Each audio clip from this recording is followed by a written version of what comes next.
Adrian Vale laughed when he saw her sitting alone. Not a quiet laugh. A loud, deliberate one, the kind designed to carry across a ballroom so that everyone would turn and look. And they did. Every head turned toward Elena Marlowe, sitting by herself at the smallest table in the room, her hands folded in her lap like she was trying to take up as little space as possible. She didn't cry. She didn't move. She just kept her eyes straight ahead and breathed. That was the moment Lucien Moretti stood up. If this story already has your heart racing, subscribe to our channel, follow Elena's journey all the way to the end, and drop a comment telling us what city you're watching from. I want to see how far this story travels.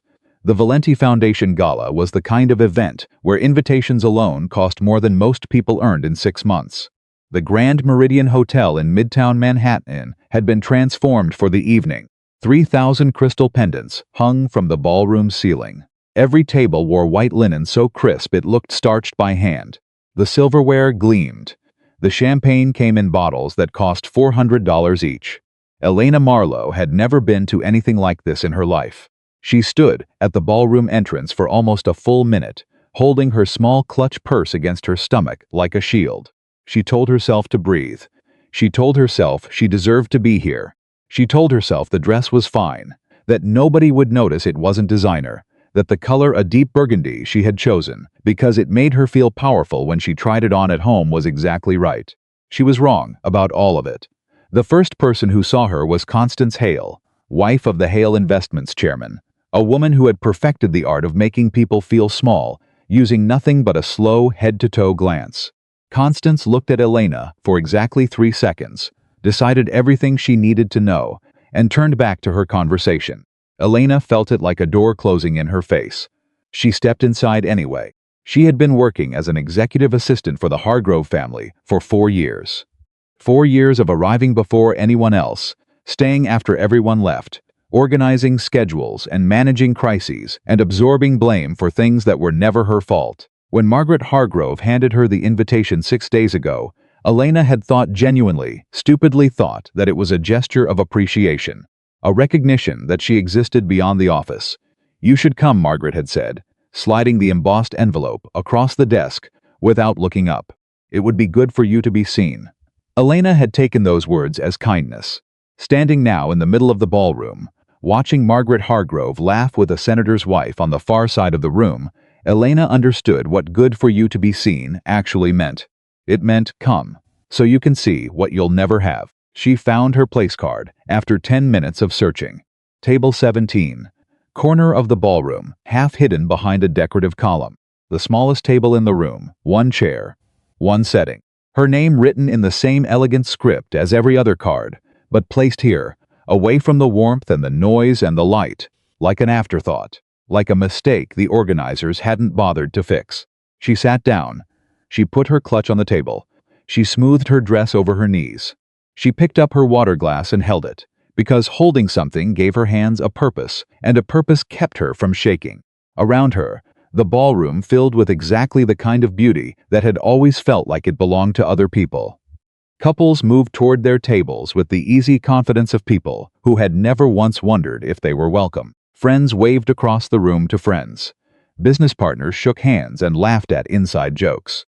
Women in gowns that probably cost more than Elena's monthly rent leaned together and whispered things that made them all laugh at once. She knew almost no one here, and the few people she recognized either hadn't noticed her yet or had chosen not to. She sat alone for 22 minutes. She counted. The first time she saw Adrian, he was near the bar. He was laughing. Of course he was laughing. Adrian Vale had always known exactly how to fill a room, how to stand so that the light caught him at the right angle, how to speak so that people leaned toward him instead of away. He was 31, handsome in a sharp-edged way, the kind of man who made first impressions that lasted, and second impressions that complicated everything the first one had promised. 6 months ago, he had told Elena he loved her. 6 months ago, he had told her they were building something real. He had said those exact words, something real, sitting across from her at a small Italian restaurant on the Lower East Side, his hands wrapped around hers over the table. She had believed him because she had wanted to believe him, and because wanting something badly enough can make one temporarily blind to all the reasons they shouldn't. He proposed 3 weeks later. She said yes before he even finished the sentence. She wore the ring for 4 months before she noticed he stopped wearing his. She asked him about it once. He said he'd forgotten to put it on. She asked again 2 weeks later. He said rings were uncomfortable at the gym. The third time she tried to bring it up, he told her she was being insecure, and the conversation ended the way it always ended, with her apologizing for something she hadn't done. She returned the ring by mail. She packed everything he'd left at her apartment into 2 paper grocery bags and left them outside her door with a note that said nothing except his name. She cried for 11 days. Then she stopped. She told herself she was fine. She had been telling herself that every morning since. Adrian didn't see her right away. She watched him work the room the way she used to watch him in restaurants, with a kind of helpless appreciation for how effortlessly he moved through the world. He shook hands. He touched shoulders. He leaned in when people spoke like every word they said was the most interesting thing he'd ever heard. Then a woman appeared beside him. Young blonde, wearing a gown the color of seafoam, the kind of pale, expensive color that only worked on someone who had never had to worry about anything. The woman slipped her arm through Adrian's with the casual ownership of someone who had been doing it for a long time. Adrian's hand covered hers immediately. Naturally, without hesitation, Elena recognized the gesture. She had seen him do it 100 times. She reached for her water glass. She drank the whole thing. She set it back down very carefully. The couple turned, and for a brief, terrible moment, Elena and Adrian made eye contact across the ballroom. He froze, just for a second, then he smiled. Not a guilty smile. Not an apologetic one. The kind of smile a person gives when they're surprised by something mildly inconvenient, like bad weather or a delayed meeting. He said something to the woman beside him. The woman looked toward Elena. Elena looked back. Then Adrian took his fiancée's arm and steered her in the opposite direction. Elena sat very still. Around her, the ballroom kept moving, kept laughing, kept performing the elaborate theater of wealth and connection. Nobody looked at the woman sitting alone at table 17. Nobody offered to fill her water glass. Nobody stopped to say hello. She thought about leaving.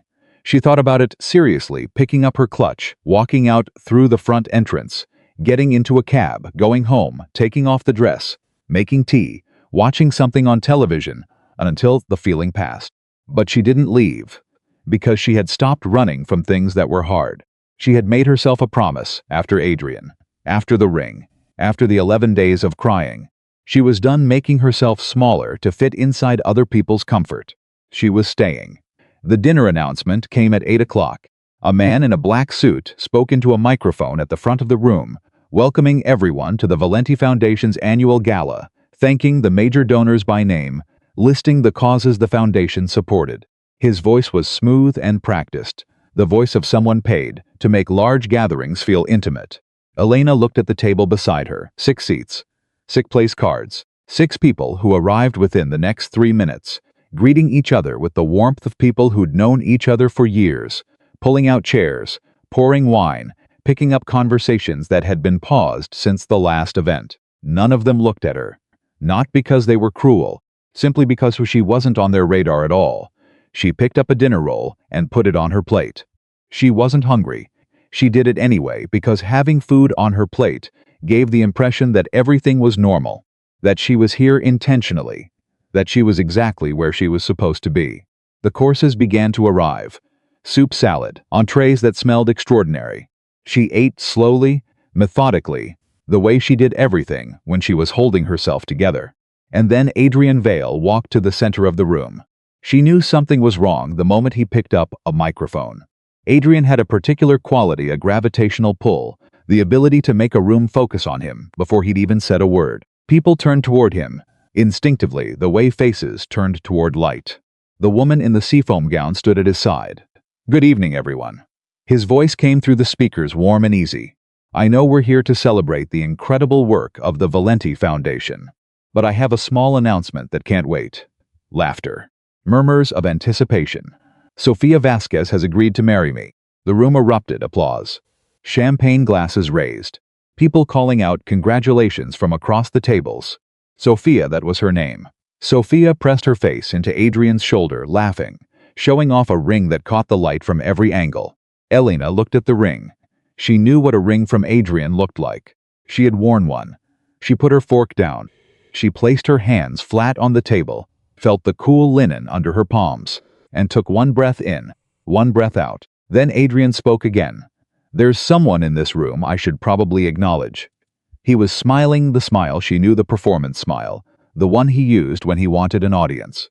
"'Cause I owe her something, an apology maybe, or maybe just the truth." She didn't understand. Not at first. "Elena Marlowe is here tonight." He found her across the room. The entire ballroom followed his gaze. "And I want everyone to know she was never going to understand this world. She tried. Lord knows she tried, but some people are just too sentimental, too attached to things that don't belong to them." He wasn't cruel when he said it. That was the worst part. He said it the way you'd describe the weather. An observation, a fact about the world as he understood it. Laughter scattered across the room. Not everyone laughed, but enough. Elena felt every head turned toward her. She felt the heat of the attention, the weight of the collective gaze, all those eyes finding the woman sitting alone at the corner table. She didn't move, she didn't cry. She kept her hands flat on the table and looked directly back at Adrian Vale with the steadiest expression she could manage. She refused to give him what he wanted. But inside, something was breaking, something that had almost finished healing. And then a chair scraped. Not at her table. Across the room, near the center, where the most important tables were arranged, a man stood up. The laughter died. Not gradually all at once like a switch had been cut. Because the man who stood up was not a man that people laughed around. He was not a man that rooms ignored or overlooked or treated as anything less than the most significant presence in any space he occupied. Lucian Moretti. Elena had heard the name. Everyone in New York had heard the name. He was 40 or thereabouts, dark-haired, broad-shouldered, the kind of still that didn't come from calm but from absolute control. He wore a black suit that probably cost more than a car, but that wasn't what people noticed about him. What people noticed was the way he took up space. Not physically, he wasn't the tallest man in the room. He took up space the way a thunderstorm took up space, filling everything, making the ordinary atmosphere feel smaller by comparison. He had been invited to Table 3. Table 3 was where you put the people who could end careers with a phone call. He was the only person at Table 3 who had been sitting alone. Elena hadn't noticed that. She'd been too focused on surviving her own isolation. She noticed it now. Because Lucian Moretti was not walking toward Table 3. He was walking across the ballroom, toward Table 17, toward her. The silence that followed him was the loudest thing Elena had ever heard. She watched him come toward her and could not understand what she was seeing. Men like Lucian Moretti did not cross ballrooms for women like Elena Marlowe. Men like Lucian Moretti sat where powers sat, moved where influence moved, spent their attention only where it would return the greatest dividend. He stopped at her table. He looked at the empty chair beside her. He pulled it out. He sat down, and then quietly, without announcement, without explanation, he picked up the empty water glass in front of him, looked toward the nearest server, and waited until the young man scrambled over to fill it. Elena stared at him. "Mr. Moretti," she started. "Lucian. I'm sorry, my name is Lucian." He looked at her. "Not Mr. Moretti, Lucian." She didn't know what to do with that. "I think there might be a mistake. This table was set for one person." "No mistake," he said simply. "You have a seat at Table 3. "I know." "Then I don't want to sit at Table 3 tonight." She searched his face for the angle, for the strategy, for whatever play this was, because men like him always had a play. She had worked for powerful people long enough to know that everything they did served a purpose. She couldn't find one. He looked genuinely unbothered, not performing ease, actually at ease, in a way that had nothing to do with her, and everything to do with the fact that he simply didn't care what anyone in this room thought about his choices. "What he said about you was wrong," Lucia said. Elena looked down at her plate. "It doesn't matter, it does." His voice was quiet, not soft quiet, the way a river is quiet before it turns fast. "And you know it does, or you wouldn't be sitting here, with your hands flat on the table, like you're holding it down." She looked at her hands. She hadn't realized she was still doing that. Slowly, she moved them to her lap. "People have been saying things like that about me for years," she said. "I've gotten very good at not letting them land." "You've gotten very good at looking like they don't land," he corrected. She turned to look at him directly. He met her eyes without flinching. She had expected arrogance. She had expected the specific performance of powerful men who believed their attention was a gift. She had expected something transactional, because everything with powerful men was transactional eventually. What she saw instead was something she couldn't immediately name. Attention. Real attention. The kind that didn't want anything back. The servers came. They set a second place at table 17 without being asked, which told Elena that someone had already communicated through whatever invisible network surrounded Lucian Moretti that he would need one. He ate. She ate. For a while, they said nothing. The ballroom had slowly returned to its own noise, though she could feel the glances from across the room, people watching them, wondering.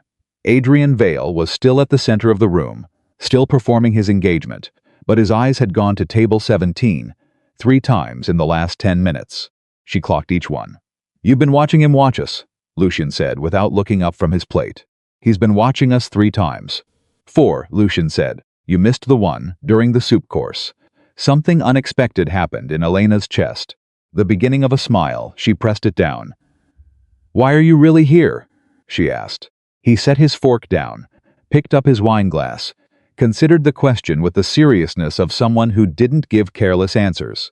"I come to this gala every year," he said. "And every year I sit at table 3 and shake hands with people I've known for 2 decades. And every year the evening is exactly the same. And this year I saw something different. A woman sitting alone. A woman sitting alone who chose not to leave." She was quiet for a moment. "That doesn't seem like a sufficient reason for a man like you to cross a ballroom." "No," he agreed, "it isn't." He looked at her then. A long, assessing look that felt less like judgment and more like reading, like he was taking in something he was genuinely trying to understand. "Tell me your name," he said. "Your full name." "You don't know it?" "I know part of it." Something in the way he said that made the small hairs on her arms rise. "Elena Marlowe." He repeated it, not out loud. His lips moved slightly, the way a person's do when a word connects to something already stored somewhere deep, somewhere they don't go often. "Marlowe," he said. "Yes." He set his wineglass down very carefully. "Elena," he said slowly, "how much do you know about your father?" The question landed like a stone dropped into still water. She felt the ripples before she understood the shape of them. "My father died when I was 12, she said. "What does my father have to do with anything?" Lucian didn't answer immediately. He reached into his jacket, a practiced, unhurried movement, and placed a small card on the table in front of her. His personal card. It had only a phone number on it. No title, no company name. Just the number. "There are things about your family's history that you don't know," he said. "Things that were deliberately kept from you." "What things?" "Not tonight." He looked at the card. "Call me. I'll explain everything. You can't just say something like that and then tell me not tonight." "I can," he said, "because tonight is not the right place for that conversation. And because if I tell you what I know in the middle of this ballroom, you'll have a reaction that this room doesn't deserve to see." She looked at him. He looked back. "What do you know about my father?" she asked again. "I know his name was Thomas Marlowe. I know he worked in private financial consulting. I know that 22 years ago, he was accused of betraying a business partner." Lucian's voice was even. "I know that accusation destroyed your family." "It wasn't an accusation," she said. "He did it. He betrayed a man named Enzo Moretti." She stopped. The name hit her like cold water. "How do you know that name?" "Because Enzo Moretti was my father," Lucian said. The ballroom kept moving around them. Glasses clinked. Music played softly from a string quartet near the stage. Hundreds of conversations happened simultaneously, all of them utterly irrelevant to the 2 people sitting at table 17. Elena sat very still. "Your father," she said, "yes. Your father was the man my father betrayed." "Your father did not betray my father," Lucian said quietly. "That is what I need to tell you. That is what has been buried for 22 years. She shook her head slowly. "That's not." She stopped. Started again. "I grew up knowing exactly what happened. My mother told me. The records showed. The records were changed." "Why would anyone change records?" "Because someone needed a scapegoat," Lucian said. "And your father was convenient. He was honest, and he had just discovered something that powerful people needed him not to discover." Elena couldn't speak, couldn't move. Her father's face came to her. Thomas Marlowe, a quiet man with reading glasses he was always losing, who brought her hot chocolate when she was sick, who read to her from a beaten-up copy of a book she couldn't even remember the title of now, who died of a heart attack at 44 in a hospital room she'd been too young to be allowed inside. She had spent her whole life believing he was a traitor. She had spent her whole life being punished for it. Who changed the records? She asked. Her voice was steadier than she expected. Lucian looked across the ballroom. She followed his gaze. It landed on Adrian Vale, who was refilling his champagne glass and smiling at his fiancée. Adrian Vale, who had invited Elena to this party. Adrian Vale, who had made sure everyone in this room saw her sitting alone. No, Elena said. It wasn't disbelief. It was the word you say when reality offers you something too large to immediately hold. His family, Lucian said. Not just him, but yes, his family. And several others. I have been trying to reconstruct the full picture for 3 years. Elena picked up her wine glass. She drank. She set it down. He invited me here, she said. I know. He made sure I'd come. Yes. He wanted me here so he could humiliate me in front of— She stopped. In front of the same people who were in that room 22 years ago. Lucian finished. Some of them are here tonight. The ones who knew the truth. He wanted them to see you reduced. Why? Because you're still standing. Lucian looked at her with something she would later struggle to describe, not admiration exactly, but recognition. The look of someone who had seen a person survive something terrible and respected the survival. And people who need to keep secrets hate survivors who stand up. The string quartet began a new song. Somewhere across the room, Adrian Vale laughed at something. Elena kept her eyes on table 17, on the white tablecloth, on the water glass, the wine glass, the 2 dinner plates where one had been before, on the small card with a single phone number sitting on the linen. Tell me one thing, she said. Yes. Is any part of what you've told me tonight something you can prove? Lucian reached inside his jacket again.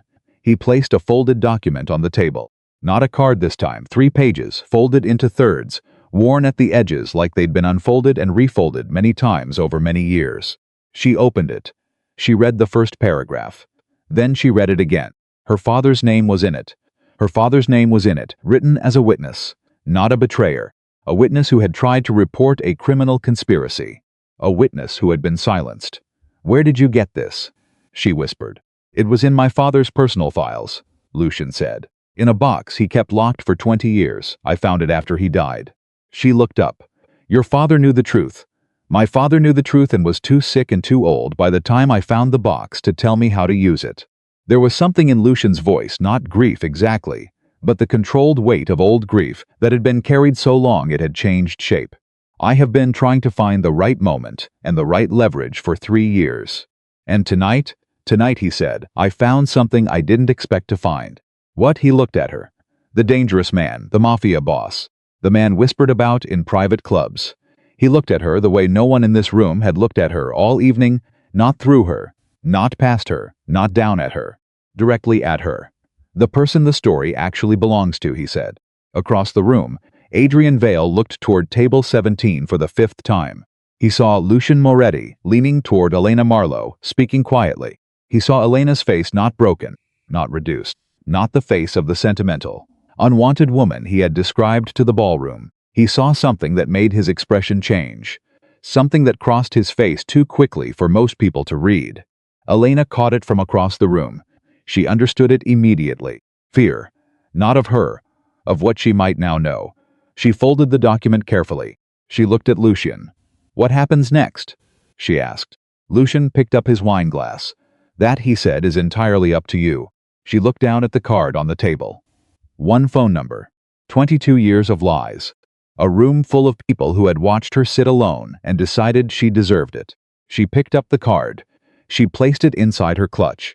She sat up straight. Tell me everything, she said. All of it. Start from the beginning. Start from the night your father died and what was in that box. And Lucian Moretti, the man who rarely spoke about anything that mattered, who had kept his family's secrets so long they had calcified into something almost permanent, began to talk. The ballroom moved around them. The champagne kept flowing. The engagement kept being celebrated. And at the smallest table in the room, in the corner, half hidden behind a decorative column, the truth that had been buried for 22 years finally found its way back to the surface. Lucian talked for 40 minutes. He talked the way people talk when they've been holding something so long that the moment they finally release it, they can't stop. Methodical at first, controlled, choosing each word the way a careful man chooses footing on uncertain ground. But as the story moved deeper, as it pulled him further back into territory he didn't visit often, something shifted. The precision remained, but the distance fell away. Elena didn't interrupt. She had learned a long time ago that the most important thing you could offer another person was the discipline of your silence. She sat across from the most dangerous man in New York, and she listened the way she had listened to her mother, years ago, when her mother would sit at the kitchen table after night and talk about Thomas Marlowe, like talking about him was the only thing keeping him alive. 22 years ago, Lucian said, Enzo Moretti was not yet the man the city feared. He was building toward it. He had the ambition, the networks, the intelligence. But he was still vulnerable, in the way that men are vulnerable before they've been tested enough times to know exactly what they can survive. He had a financial consultant, a man he trusted completely, a man who had worked beside him for 6 years and had never once given him reason for doubt. Thomas Marlowe, Elena's father. The two men had been close in the way that sometimes happens between people who respect each other's minds, not a friendship born of similarity but of complementarity, each filling the gaps the other couldn't reach. Enzo Moretti saw the large picture, the architecture of power, the long game. Thomas Marlowe saw the details, the numbers, the things hidden in plain sight. And in the autumn of the year Elena turned 10, Thomas Marlowe saw something he was never supposed to see. A consortium, Lucian said, 5 families, old money, new money, some of both. They had been running a financial scheme through 4 legitimate companies for almost a decade. It was sophisticated, genuinely sophisticated, the kind of thing that takes years to unravel, even when you know what you're looking for. But my father's business touched 2 of those companies. And your father was reviewing a routine transaction when he found the edge of it. He found evidence, Elena said. He found enough to start pulling the thread. Lucian's jaw tightened almost imperceptibly. He brought it to my father immediately. He said, Enzo, there is something wrong here, and it is bigger than I can handle alone, and we need to go to someone we trust with this. And your father, my father, was cautious. He wanted to gather more before moving. He told your father to document everything quietly, to not speak to anyone, to be patient. Lucian paused. Your father was patient. For 8 weeks he documented everything. And then someone inside the consortium found out. Elena's hands tightened in her lap. They moved first, she said. They moved first. What happened next, Lucian explained, was swift and almost elegant in its brutality. The consortium didn't need to destroy Thomas Marlowe with violence. Violence was loud. Violence drew attention. What they needed was to make him disappear from credibility, to make his word worthless before he could use it, to plant evidence so convincing that even the people who trusted him would have no choice but to doubt. They forged documents, 3 sets of records, altered with the precision of people who had been falsifying financial documents for a decade and knew exactly which details to change and which to leave intact. The alterations made it appear that Thomas Marlowe had not discovered a criminal scheme, but had been participating in one, that he had been skimming money from Enzo Moretti's accounts for 2 years, hiding the losses inside the same transactions he'd been investigating. He found evidence against them, Elena said slowly, and they turned it into evidence against him. Overnight, Lucian said. By the time my father saw the altered records, the original documents your father had been compiling had already disappeared. There was nothing left. Nothing that supported Thomas's version. Only the forgeries. And your father believed them. The pause before Lucian answered was long enough to be its own kind of answer. My father believed what he saw, Lucian said finally. He was not a man who was easily deceived. But the forgeries were perfect, and your father had access that nobody else had. And when something looks exactly the way it looks, even the smartest people sometimes cannot see past what's in front of them. Elena exhaled. 22 years of a story she had believed completely, sitting inside a ballroom while the truth got quietly rearranged. My father never betrayed yours, she said. No, he tried to protect him. Yes, and your father never knew. Not until the end. And there it was, the thing Lucian had been careful with, the thing that lived at the center of all of this. My father kept a journal. He'd kept it his whole life, apparently. I didn't know about it until after he died. It was in a locked box in the back of his office, behind files that hadn't been touched in 15 years. What was in it? The last 3 entries. Lucian reached into his jacket and removed the folded pages she'd already seen. But he didn't give them to her again. He held them, turned them over once in his hands. He had started to suspect. In the last year of his life, something happened, I don't know what, a chance encounter, something he overheard. I've never been able to determine the exact trigger. But he started revisiting what had happened with Thomas Marlowe. He wrote that he no longer believed the records had been authentic. He wrote that he had made a terrible mistake. The string quartet had stopped playing somewhere in the last 20 minutes. Elena hadn't noticed until now. He died before he could do anything about it, she said. 6 weeks after the last entry. She looked at the folded pages in his hands. What does it say, the last entry? Lucian unfolded the pages. He found the place without having to search for it. The words were lived in, used, worn from being read. He read quietly. I have been wrong. I have been wrong in the most consequential way a man can be wrong. Not carelessly, not from malice, but from the trusting of false evidence over the word of a man who had never given me reason for doubt. Thomas Marlowe was not a thief. He was a witness, and I silenced him. God forgive me. If my son finds this, Lucian, if you find this, make it right. I don't know how, but make it right. The silence between them was complete. Elena didn't trust herself to speak for a full 30 seconds. When she did, her voice was quieter than she intended. How long have you been carrying that? 3 years, 2 months, and 11 days, Lucian said without hesitation, like the number was engraved somewhere he couldn't avoid seeing. And you've been trying to find the proof. Everything I've been able to find confirms my father's suspicion. The original documents your father compiled, some of them still exist. Fragments. Copies he apparently made and stored in places the consortium didn't think to look. He paused. I have been gathering them. Slowly, carefully, because the people who did this are still powerful. Some of them are in this room tonight. Elena's eyes moved across the ballroom before she could stop them. The gathering, the celebration, all these people who looked so clean in their expensive clothes. Who, she asked. The consortium had 5 principals. 2 are dead. 1 left the country years ago and hasn't been heard from since. The other 2 he stopped. Are here. One of them is the reason you were invited tonight. She knew before he said it. She knew the way you sometimes know things before they're confirmed, not from logic, but from the body's deeper intelligence. The part that has been quietly adding things up for longer than the conscious mind has been paying attention. Adrian, she said. His father was the architect, the one who constructed the forgeries. Lucian's voice was even, but his eyes were not. Victor Vale. He's been dead for 4 years. But his son inherited everything, the money, the connections, and the knowledge of what his father did. Adrian knew, Elena said. It wasn't a question. Adrian has known since he was 23. His father told him.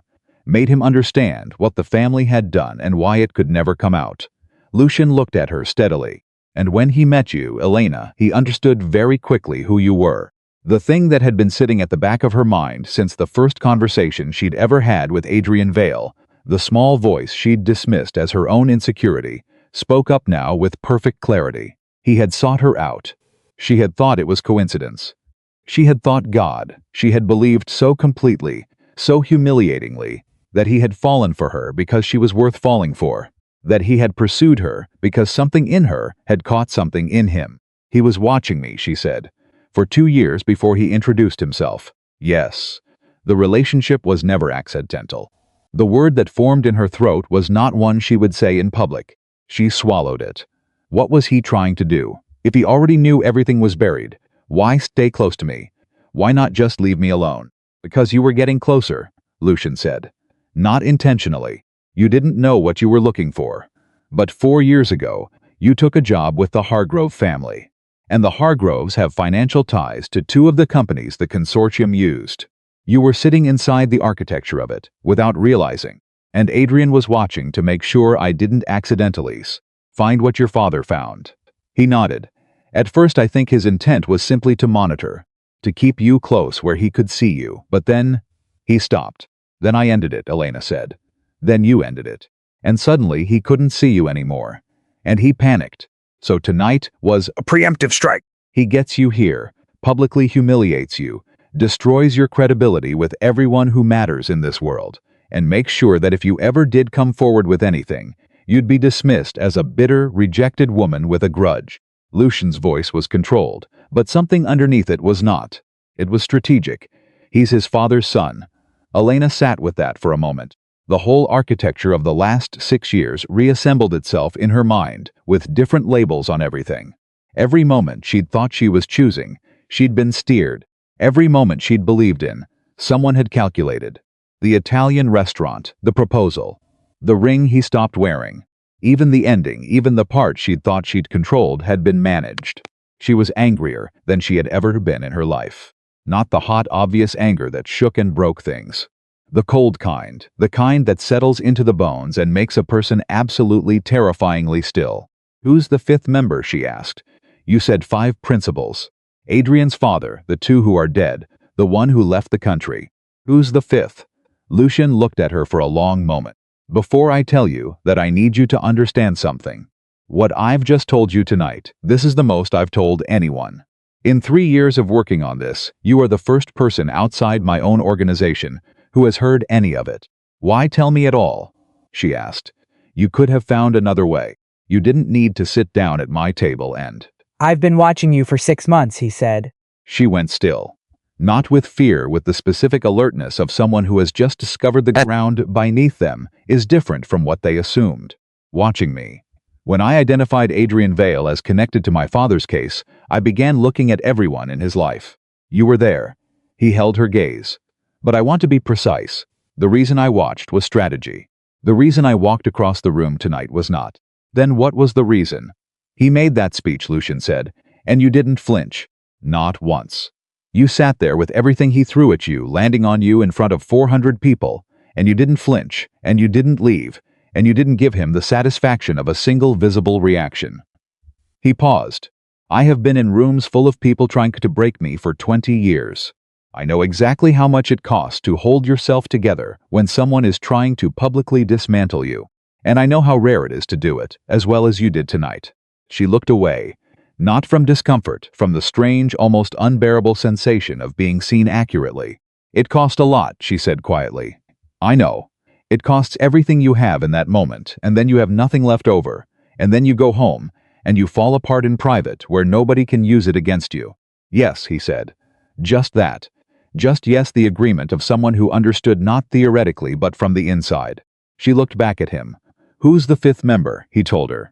The name he said was one she recognized. Not from her personal life, not from Adrian, from the Hargrove family, from 4 years of managing their affairs, organizing their correspondence, sitting in the corner of rooms where things were discussed that she had never fully understood. A name that appeared in documents she had filed without reading carefully. A name that had been in her periphery for years. She understood now why she'd been hired. She understood now why Margaret Hargrove had handed her that invitation. "Good for you to be seen," Margaret Hargrove knew, Elena said. "She suspects. She's not certain of everything. But she knew enough to want you visible tonight, so that when Adrian did what he did, there would be witnesses. She used me. Everyone in this room has been used by someone," Lucian said. "The question is what you do after you figure it out." She reached across the table.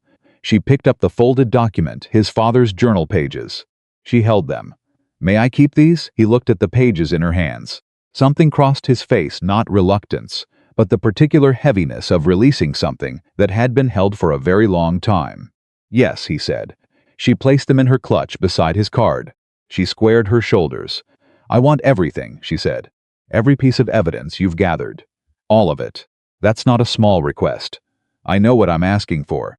If you take this, Elena, if you involve yourself in this, it becomes real. The people who did this don't become less dangerous because you know the truth. They become more dangerous. Because you become a threat. I've already been a threat," she said. "I just didn't know it. For 4 years I've been sitting inside their architecture, accidentally getting close to things they needed hidden. The only difference between then and now is that I was blind then." She looked at him directly. "I'm not blind anymore." Lucian was quiet for a long moment. He studied her with the same careful attention she had noticed from the beginning, the attention of someone who was genuinely assessing, not performing assessment. "There's something I have to ask you," he said. Then ask it. The reason I've worked alone for 3 years. The reason I've told no one. He leaned forward slightly. These people have reach. Legal, political, financial. If this goes wrong, if we move too early, or with the wrong piece, or in front of the wrong audience, they will bury it again. And this time they will make sure there is nothing left to find. Then we don't go wrong, Elena said. It's not that simple. Simple was never an option. She looked at the table, at the remains of a dinner neither of them had really eaten, at the 2 glasses of wine, at the white linen that had become the surface on which 22 years of buried truth had been quietly, irrevocably unearthed. My father spent the last 2 years of his life being punished for doing the right thing. My mother spent 30 years carrying the weight of a story that wasn't true. I grew up with a name that people recognized and quietly judged and whispered about. She looked up. Simple was never an option, Mr. Moretti. For me, simple has never existed. This time he didn't correct her use of his surname. He picked up his wine glass. He turned it once in his hands. I have 3 years of documentation, he said slowly. Financial records, witness accounts, 2 signed statements from people inside the consortium who have since died. Fragments of the original documents your father compiled. He set the glass down. I need 2 more things to make it airtight. What 2 things? The original forgeries. The documents they used to destroy your father's credibility. They still exist, I know where they are. But accessing them requires getting inside a system I've been locked out of. And the second thing? A witness who is still alive, he said. Someone who was in the room when the decision was made. Someone who can speak. You know who it is, I know who it is. But they won't talk. They haven't talked. That doesn't mean they won't. He looked at her. There are things I can offer that I couldn't offer before tonight. What changed tonight? He was quiet for exactly long enough. You, he said. She didn't know what to do with that. She filed it in the place she kept things she didn't yet know how to process.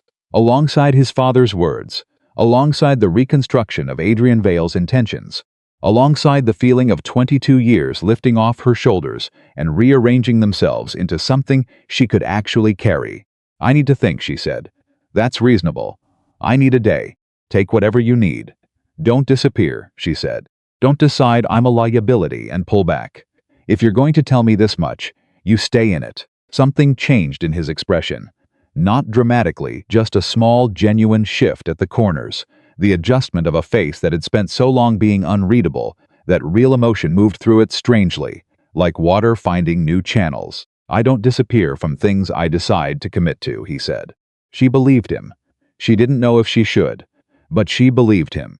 Across the room, Adrian Vale had been watching table 17 for the past 20 minutes with the focused attention of a man who has realized his evening has gone in an entirely different direction from the one he planned.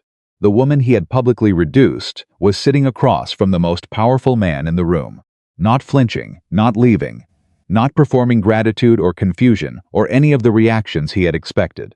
She was talking. Adrian set his champagne glass down. He said something quiet to his fiancée. He began moving toward table 17. Elena saw him coming before Lucian did. She said nothing. She simply watched him approach, and she made no movement to prepare for him. No adjustment of posture, no careful arrangement of expression. She simply existed in her chair and watched him come and waited. He stopped at the edge of the table. He looked at Lucian first. Lucian, he said, with the practiced ease of a man who wanted the room to believe they were equals. I didn't realize you knew Elena. We've just been getting acquainted, Lucian said. His voice was completely pleasant. The pleasantness of it was more unsettling than any coldness would have been. Adrian looked at Elena. I hope you're having a good evening, he said. There it was. The smooth pivot. The performance of normalcy after public cruelty, the implication that what he'd said at the microphone was simply a joke, a light moment. Something only the overly sensitive would take seriously. Elena looked at him. Better than expected, she said. Something moved behind Adrian's eyes. I hope there are no hard feelings about Adrian. Her voice was even, not cold, not warm even. I would like you to do something for me. He waited, uncertain for the first time. I would like you to remember this moment, she said. Exactly as it is. The table, the night. The conversation you interrupted. She held his gaze without effort. Because I think you'll want to remember when it started. He didn't respond. He couldn't quite. He looked at Lucian once more. Lucian was watching him with an expression of such absolute, polite blankness that it communicated everything words would have overstated. Adrian Vale excused himself. He walked back across the room. Elena watched him go. She watched the set of his shoulders, the deliberate control of his pace, the performance of a man who needed every person in the room to believe he'd left by choice.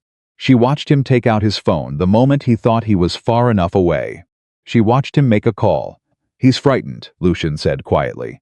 "Good," Elena said. She turned back to the table. She picked up her wine glass. Her hand was completely steady. "Tell me about the witness," she said. "Tell me everything you know. We're not waiting a day. We start tonight." Lucian looked at her. For the first time since he sat down, something that might have been a smile moved across his face. Not the performed kind. The real kind. The rare, unpracticed kind that happens when someone does something that genuinely surprises you. "All right," he said. And the night, which had begun as the worst evening of Elena Marlowe's life, turned into something else entirely. Something that would, in the months ahead, change everything. The name Lucian gave her was Gerald Finch. Elena repeated it quietly, the way you repeat a word in a foreign language, testing the weight of it, trying to understand what it meant before she committed it to memory. "Gerald Finch," she said, "retired now, 71 years old. He was the consortium's internal accountant, for 11 years, the man who actually built the false records. He wasn't a principal.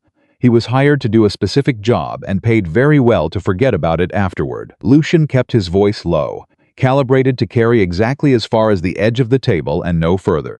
"He's been living quietly in Connecticut for the past 18 years. No professional activity, no public profile, keeps to himself. He built the forgeries that destroyed my father." "Yes, does he know what they were used for?"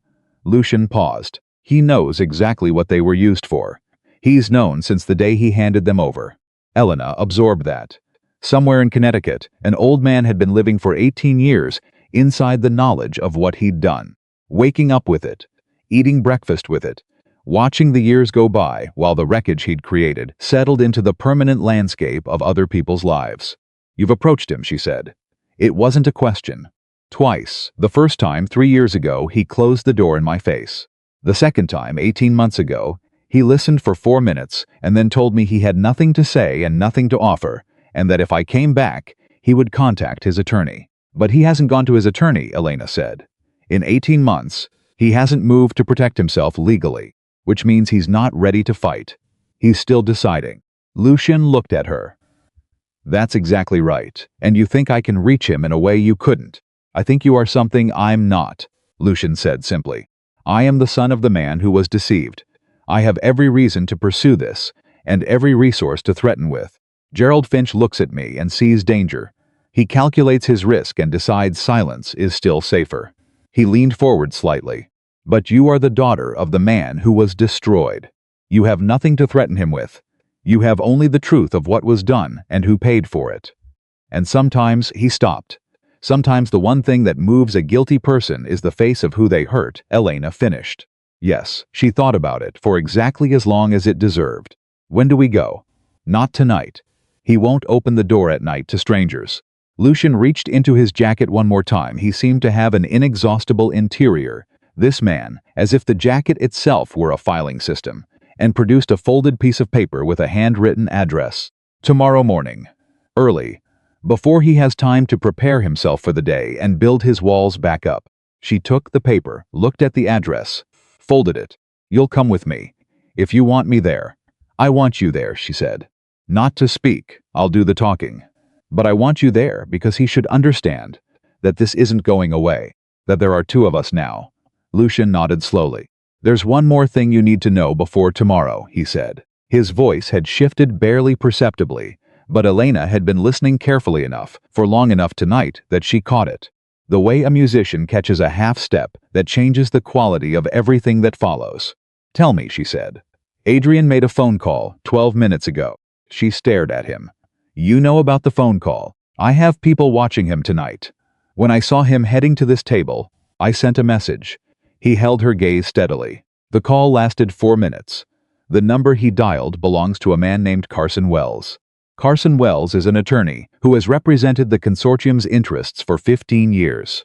He is also one of the 3 people in this city who knows the full picture of what was done to your father. Adrian told him I was talking to you.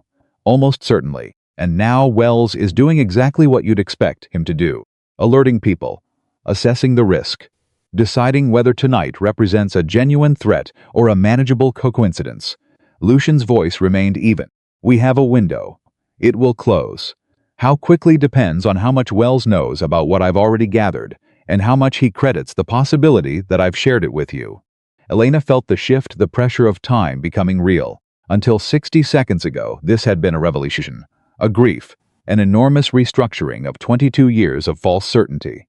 Now it was also a race. How long do we have, she asked. If we move tomorrow morning, we're still ahead of them.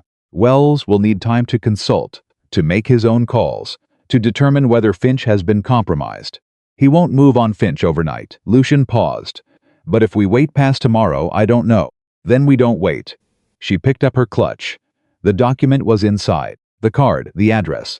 The accumulated weight of an evening that had begun as the worst of her life, and was now something else entirely, something she didn't have words for yet, something that felt like standing at the edge of a very large, very necessary leap. She looked at Lucian.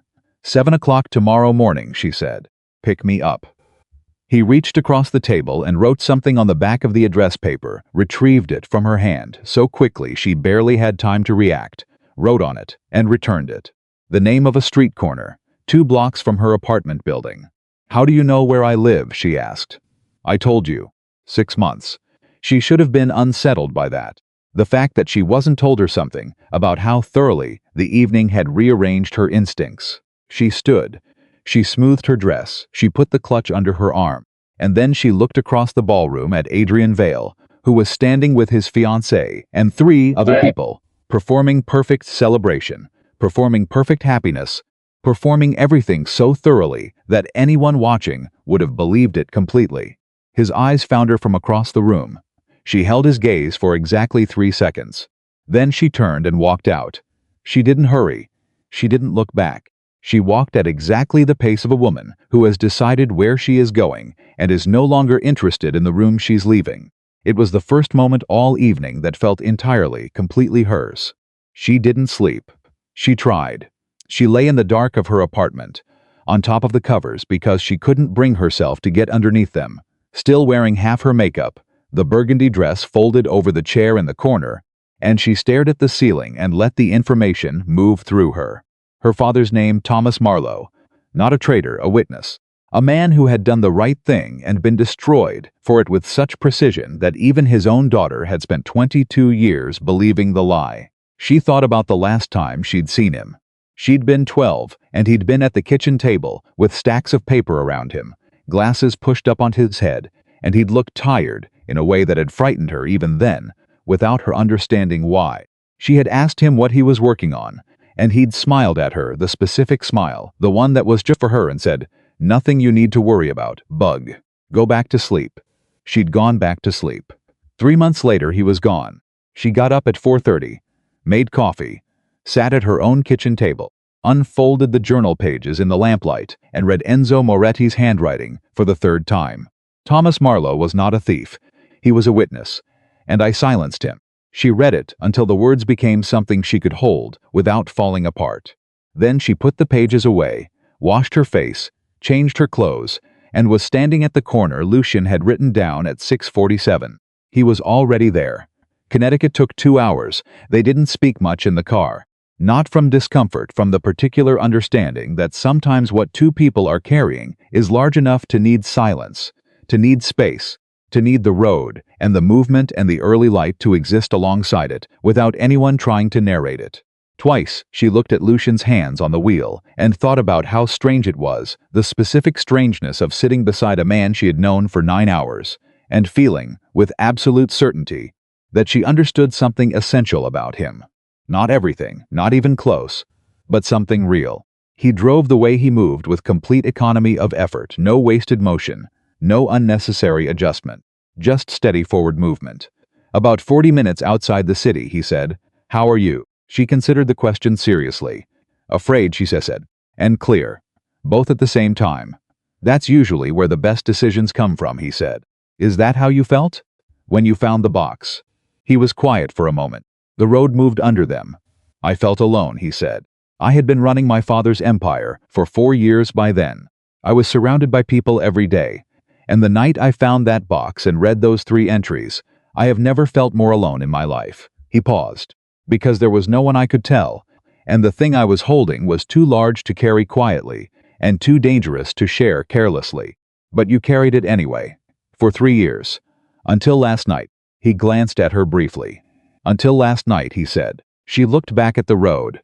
The understanding that passed between them in that silence was not small. Gerald Finch's house was exactly what the address had suggested, a modest colonial on a quiet street. The kind of house that belongs to a person who has deliberately chosen inconspicuousness. The garden was neat. The car in the driveway was 10 years old and well maintained. Everything about the property communicated. Nothing interesting happens here. Elena got out of the car. Lucian came around to stand beside her. You're sure you want to lead, he said. Yes. If he tries to close the door, he won't close the door. She walked to the front steps and knocked before she could second-guess herself. 40 seconds passed. The door opened. Gerald Finch was smaller than she'd imagined. Most of them were the people who did enormous damage, who changed lives and ended careers and buried truth. They were always smaller in person than in the architecture of what they'd done. He was slight, with white hair and careful eyes behind steel-rimmed glasses, wearing a cardigan over a collared shirt like a man who had nowhere to be and dressed anyway, because routine was all he had left. He looked at Elena. Then he looked past her and saw Lucian. He started to close the door. My father's name was Thomas Marlowe, Elena said. The door stopped. Not all the way. But it stopped. A beat passed. 2, she kept going. You knew him. You didn't know him personally, but you knew his name. You were given his financial records, and you altered them. You spent approximately 6 weeks constructing a set of false documents that made an honest man look like a criminal, and then you handed them to Victor Vale and walked away and spent the last 18 years telling yourself it was just a job. She kept her voice steady, even, completely without accusation, not because she felt no accusation, but because accusation would let him defend himself, and she didn't want to give him that exit. His name was Thomas Marlowe. He died at 44. I was 12. Gerald Finch did not close the door. He also didn't open it further. He stood there with one hand on the edge of it and looked at her through the gap, and his face did something complicated and layered that she read without difficulty. Guilt. Not fresh guilt. The old kind. The kind that has been lived with so long it has become structural, load-bearing, the thing the rest of a life has been built around, because removing it would require dismantling everything. I can't help you, he said. His voice was thin. Careful.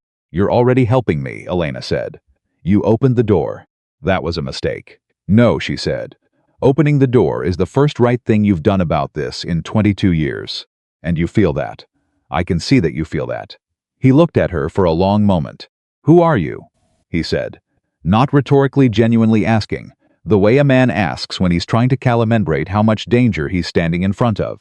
I'm the thing that happens, she said quietly, when a buried truth finally runs out of room. Something moved through Gerald Finch's face. He opened the door. They sat in his kitchen. He made tea that nobody ain't drank. He sat across from Elena with his hands around his mug and his eyes on the table between them, and for the first 10 minutes, he said very little. He confirmed his name. He confirmed the year. He confirmed, with the stiffness of a man reciting something he had memorized against his will, that he had done contract work for Victor Vale's organization in the early 2000s. Then Elena placed the journal pages on the table between them. Enzo Moretti's handwriting. Gerald Finch looked at them. He didn't touch them. You know what that is, Elena said. He didn't answer. Enzo Moretti wrote those words 11 months before he died. He knew. He figured it out at the end, and he wrote it down. And his son found it. She looked at the old man across the table from her. The man you helped destroy his father wanted to make it right. He just ran out of time. That's what Lucian has been trying to do for 3 years. Make it right. Finch's eyes went to Lucian. Lucian said nothing. He sat, with his hands flat on the table, exactly as Elena had asked, present, visible, but still. There's a reason you haven't lawyered up, Elena said. You've had 3 years since he first came to you. You've had 18 months since the second visit. You know enough about how this works to know that documentation exists that could implicate you, and you know that the consortium's principals have more resources than you do and less reason to protect you. You're not silent because you feel safe. She kept her eyes on him. You're silent because you're waiting. He looked up. Waiting for what? She said. I think you're waiting for someone to give you a reason. Not a legal argument, not a threat, a reason. She paused. I'm his daughter. I'm 34 years old. I've spent my entire life with my father's name as a weight. I've been turned down for opportunities because of his reputation. I've had people look at me with that specific recognition, oh, a Marlowe, and decide I wasn't worth their time. Her voice was still even. She would not let it break. Not here. Not in front of a man who needed to see her strength more than he needed to see her pain. I'm not asking you to do this for me.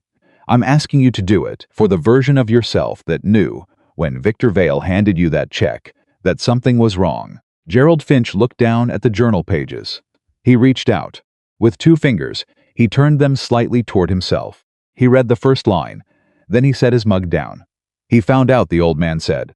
His voice had changed. Something in the thin, careful quality of it had given way to something rougher, older, closer to the bottom of things. Enzo Moretti found out, yes, before he died. 11 months before. Finch was quiet for a long time. They told me it was routine, he said. Victor Vale told me the records were being corrected, that the man had made accounting errors that needed to be officially attributed. It was the language he used, made it sound procedural, administrative. He stopped. I knew better. I've always known better. I was very good at my job, and part of being good at it was knowing exactly what I was building and exactly what it would be used for. But you did it anyway, Elena said. I did it anyway. Why? The old man looked at his hands. Because I had 2 daughters, he said, and debts I couldn't cover. And Victor Vale sat across from me at a very good restaurant and explained very calmly what he was offering and what would happen if I declined. He looked up. I'm not asking you to forgive that.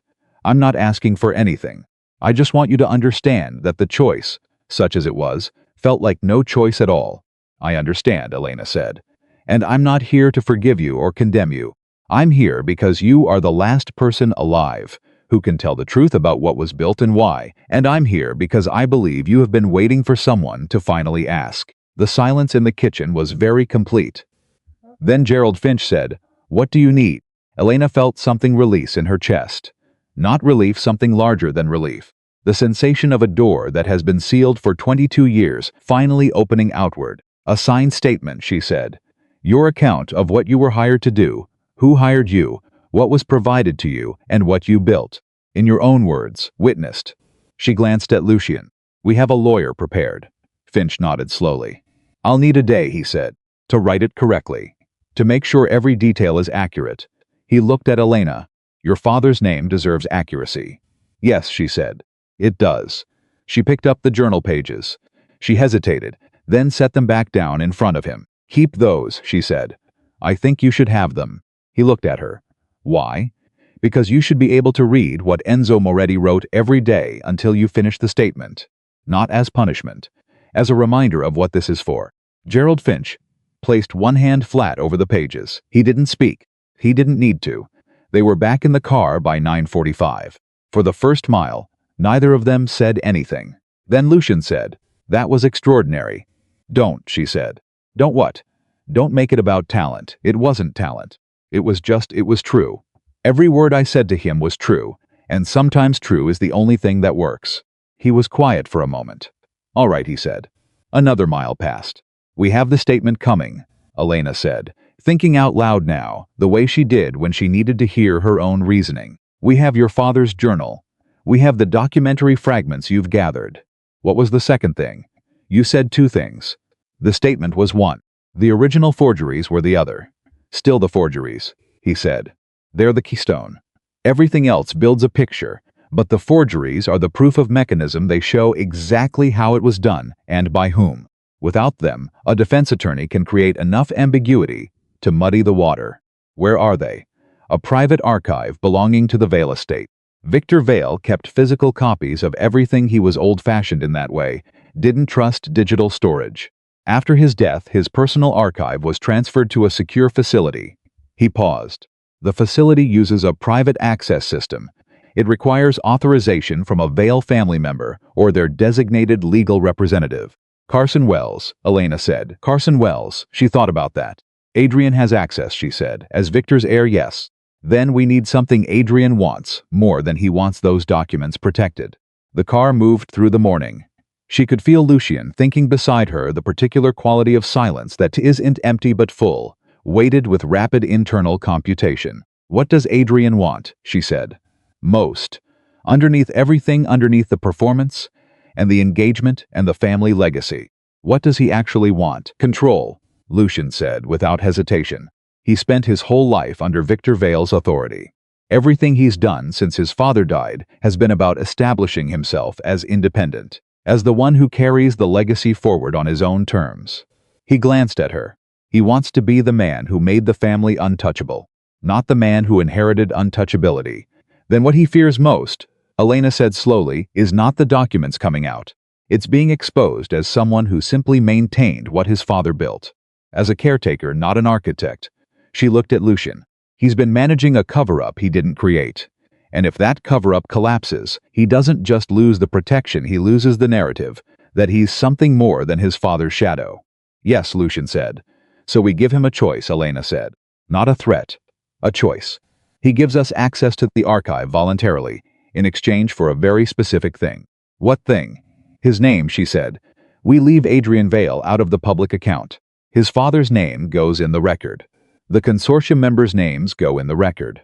But Adrian, who inherited knowledge he didn't create, who maintained a secret he was born into, gets to walk away clean. The silence that followed was careful. You would do that? Lucien said. He put you through. I know what he put me through, Elena said. Every word of it. Every month of a relationship designed to monitor and control me. Last night, and everything it was built to do. She looked out the window. But I'm not doing this for revenge. I'm doing this to clear my father's name. And if trading Adrian's exposure is the price of the forgeries that make the case airtight, that's a trade I'll make. He won't believe we'd honor it. Then you'll guarantee it. Your word, witnessed, legally binding. She turned to look at him. Your word carries more weight in this city than any document. And he knows that. Adrian Vale knows exactly how much Lucien Moretti's word is worth. Lucien looked at the road ahead. She watched his profile. You've been thinking about this since we left Finch's house, he said. Since about mile 3, she admitted. Something crossed his face again. That rare unpracticed movement. All right, he said. We approach Adrian. But not yet. We wait for Finch's statement.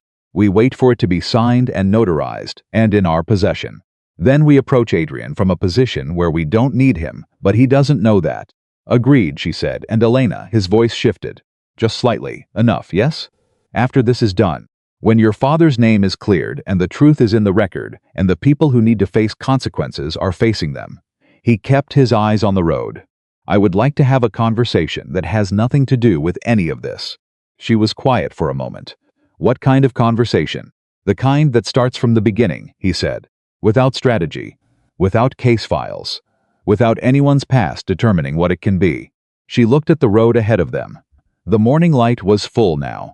The kind of clear autumn light that made everything look like it had edges. She thought about table 17, about the empty chair, about a man who had crossed a room full of powerful people to sit beside a woman nobody was watching. She thought about her father at the kitchen table. Nothing you need to worry about, Bug. Go back to sleep. Ask me again when it's over, she said. I will, he said. She believed that too. Ndulika moved north through the morning. And behind them, in a quiet house in Connecticut, an old man sat at a kitchen table with a dead man's handwriting under his palm, and for the first time in 22 years, he began to think about what it would feel like to tell the truth. And ahead of them, though they didn't yet know exactly how it would come, the last pieces of a broken story were beginning to find their way back to each other. Not cleanly, not easily. But finally, Gerald Finch's statement arrived on a Thursday. 11 pages. Single-spaced, written in the precise methodical language of a man who had spent his career inside financial documentation and knew exactly how to construct a record that could not be misread or argued around. Every date confirmed, every name spelled correctly, every instruction he had received from Victor Vale laid out in chronological order, with specific details about what he had been given, what he had been asked to alter, and what he had produced. At the bottom, his signature. Beside it, the notary's seal.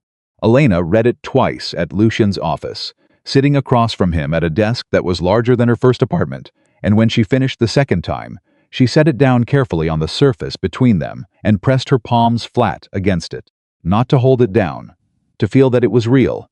"It's enough," Lucian said quietly. "Is it airtight?" "My attorney reviewed it this morning, combined with my father's journal, the documentary fragments, and 2 of the 3 financial records I recovered 18 months ago, yes. It builds a case that would survive serious scrutiny." He paused. "We still need the forgeries to make it complete.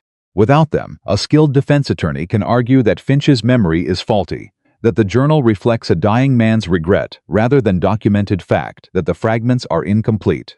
He looked at her steadily. "With the forgeries, there is no argument. The mechanism of the crime exists in physical form. It speaks for itself." Elena looked at the statement under her hands. 22 years, 11 pages.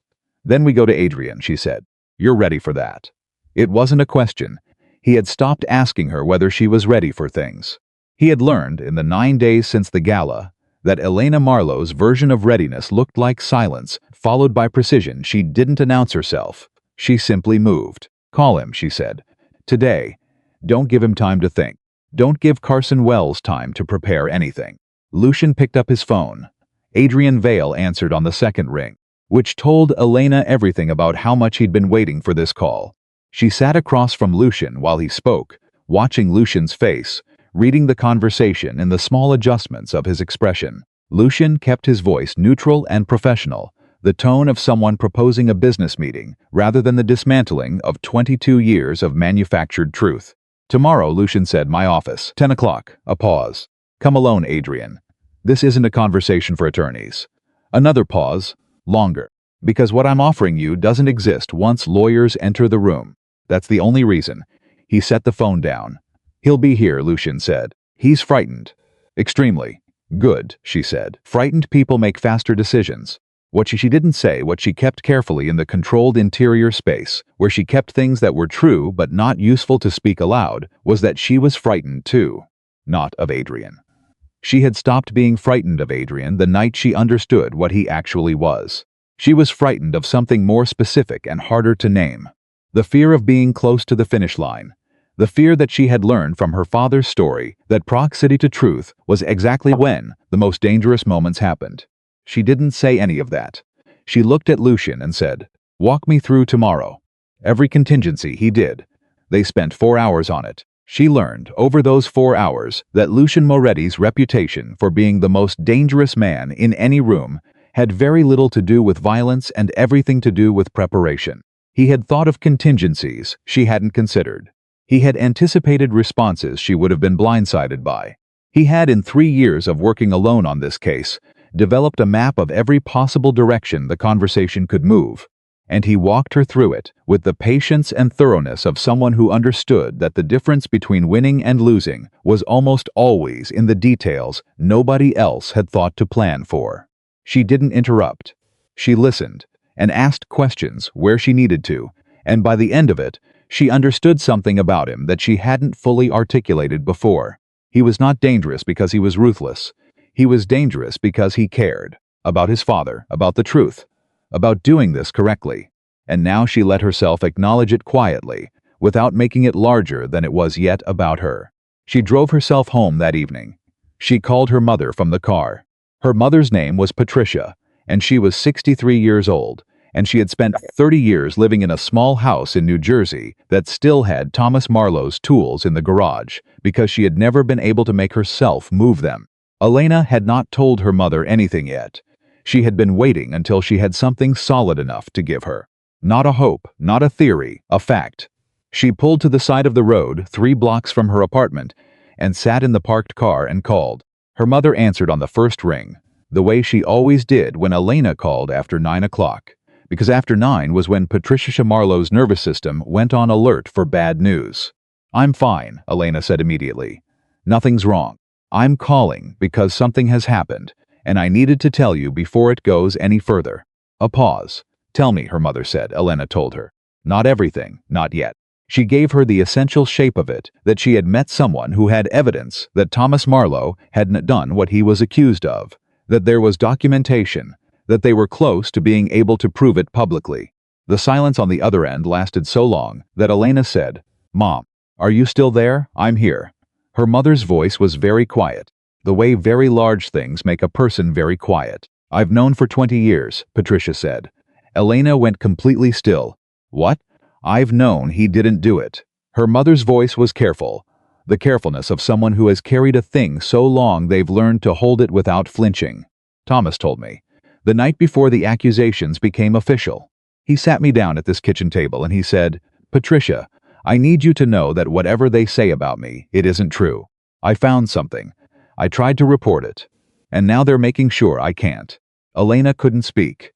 "He knew what was coming," her mother said. "He knew, and he couldn't stop it, and the one thing he needed was for me to know the truth, so that whatever happened, there was one person in the world who knew." Elena found her voice. "Why didn't you tell me you were 12? A pause. "And then you were 14, and you were already carrying the weight of his name everywhere you went. And I thought I kept thinking there would be a time when it was right, when I had something more than just my word against a mountain of official records." Her voice broke, just slightly. "Just for a second. I'm sorry, Elena." "I'm sorry I kept it. Don't," Elena said. Her own voice was unsteady now. She let it be. "Don't apologize. You protected me. And you protected his truth by keeping it until it could matter." She heard her mother breathing. "You said you can prove it," Patricia said. "Yes. His name will be cleared. Completely. Publicly. I promise you." Another long silence. "He would have been so proud of you," her mother said. Elena pressed her hand flat against the steering wheel. She counted 3 breaths. "I know," she said.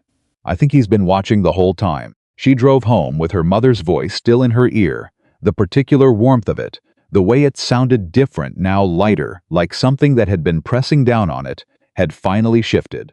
She didn't sleep well, but she slept. Adrian Vale arrived at 9:58 the next morning. Elena knew the exact time because she was already in Lucian's office when the front desk called up, and she checked the clock on the wall the way you check things when you're trying to anchor yourself in the specific reality of a moment. 9:58.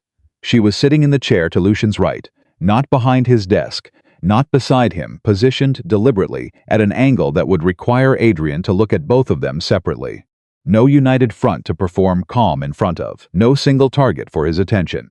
Lucian had reviewed the positioning with her the night before. She had adjusted it once. He had accepted the adjustment without comment. The door opened. Adrian Vale walked in. He looked like he had not slept, which told her the fear she'd identified on his face at the gala had not diminished in the intervening 10 days. He'd dressed carefully, a suit that was exactly right, hair that was controlled, shoes that were polished, the performance of a man who wanted to project authority. But Elena had spent enough time watching powerful people perform authority to know the difference between having it and projecting it. He looked at her. Something moved across his face. Fast, gone before it fully formed. She held his gaze without expression. "Elena," he said. His voice was steady. She gave him credit for that. "Adrian," she said. He turned to Lucian. They shook hands with the formality of men who have known each other in a specific context for a long time. Respect. Without warmth, the handshake of people whose relationship has always been transactional. Adrian sat. He put his hands on his knees. He looked at the space between them, at the desk surface, which was deliberately clear. No documents visible, no evidence displayed. Nothing to signal how much or how little they had. Lucian let the silence sit for exactly 10 seconds. "Thank you for coming," he said. "Your call was unusual," Adrian said. "You were clear that this wasn't something Wells should be involved in." "I was clear, yes." "Why?" "Because what I'm offering you has an expiration time," Lucian said. "The moment attorneys enter a room, the offer expires. It becomes something different, something neither of us wants." He looked at Adrian with the absolute, undistracted attention that Elena had noticed from the first night. "I want to keep this simple. I think you'd prefer that too." Adrian looked at Elena. "Why is she here?" "Because this is her conversation more than mine," Lucian said. Something shifted in Adrian's posture, slight, defensive. He had expected Lucian. He had prepared for Lucian the chess match of 2 powerful men negotiating. He had not prepared for Elena being the center of it. That was exactly what they had counted on. Elena leaned forward slightly. "I'm going to tell you what we have," she said. "And then I'm going to tell you what we want. And then I'm going to give you exactly 15 minutes to decide. Not because we're in a hurry, Adrian, but because this is the kind of decision that gets worse the longer a person thinks about it." He said nothing, but he was listening. "Gerald Finch," she said. Adrian went very still. "He signed a statement 4 days ago.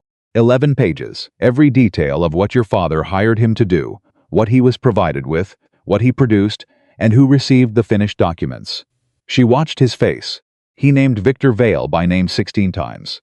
"Finch is unreliable," Adrian said. His voice was controlled, but the speed of his response was too fast. Reflex, not strategy.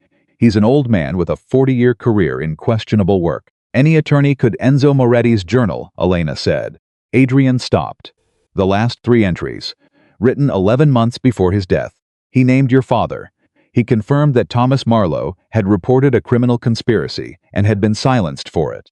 He wrote that he believed the records used against Thomas had been falsified." She kept her voice even, precise, the way Finch had kept his statement, not for emotion's sake, but for accuracy's. "Lucian's father knew.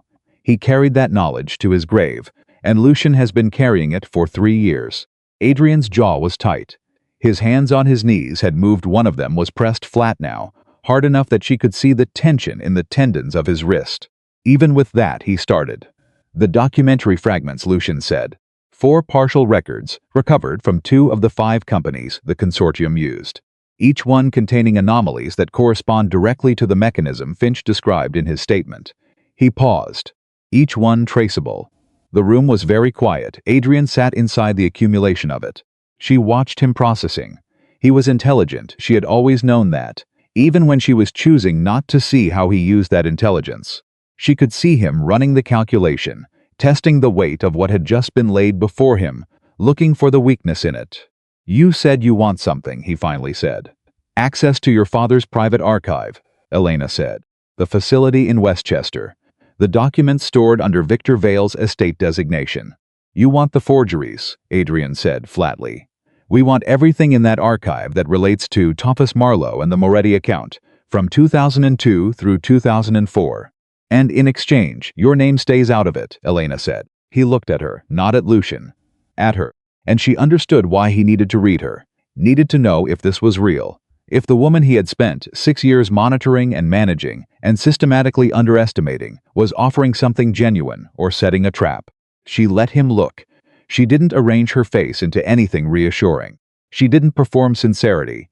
She simply looked back at him with the steady openness of someone who has already decided, who has nothing to prove and nothing to hide. "Victor Vale's name goes into the public record," Elena said. "The other consortium members' names. Gerald Finch's account of who instructed him and what he built. The full picture of what was done to my father and why." She paused. "You inherited knowledge you didn't create. You maintained a secret you were born into. That's not the same as being the architect of it. And it's not what this is about." "It's about your father," Adrian said quietly. "It has always been about my father." He looked at his hands. For a long moment he didn't speak. Then he said, "If I give you access and you clear Thomas Marlowe's name publicly, my family's name will be in the record," Elena said. "Victor Vale's name will be in the record. That can't be changed, and I won't offer to change it. But Adrian Vale, as an individual, will not be named as a perpetrator. You will not be cited as complicit." She kept her voice steady. "That's what's on the table." He was silent. She let the silence work. Then he said something she had not expected. "He told me," Adrian said. His voice had changed, the controlled performance quality had gone out of it, replaced by something raw that she recognized as the sound of something long compressed suddenly releasing. "My father told me when I was 23. He sat me down and he explained what the family had done, and he told me that my job was to protect it, that it was ancient history, that nobody who mattered was looking." He stopped. "I've spent 11 years protecting something I had no part in building and no way to undo." He looked at Elena. "I thought if I kept you close, I could make sure nothing surfaced. I convinced myself it was I told myself it was management. Risk management. And the relationship," Elena said. He looked away. "And the relationship," he said. She let that sit. She didn't fill the space with absolution or accusation. She let him sit in the truth of what he'd said, which was more honest than anything he'd offered in 6 years, and she waited. "I'm not asking you to forgive any of it," he said. "Good," she said, "because that's not what's on the table either." He looked at Lucian. "Your word," he said, "that the offer stands." "Witnessed my word," Lucian said. "Witnessed and documented. The agreement will be prepared by a neutral attorney of your choosing, reviewed by whoever you designate, and signed before you provide any access." Adrian nodded slowly. He reached into his jacket pocket. He placed a small electronic keycard on the desk. Elena looked at it. "That's the facility access code," he said. "Unit 7C. Everything related to Marlowe and the Moretti account is in a single filing box. My father labeled it. Victor Vale was meticulous about his records." Something crossed his face. "I used to think that was a strength." Elena picked up the key card. She held it in her palm. 22 years. A piece of plastic the size of a credit card. "The agreement will be ready by end of day," Lucian said. "Your attorney will receive it by 4 o'clock." Adrian stood. He buttoned his jacket. He looked at Elena one more time, and this time it wasn't the calculating look of a man managing a risk. It was the look of someone who has set something down after carrying it too long.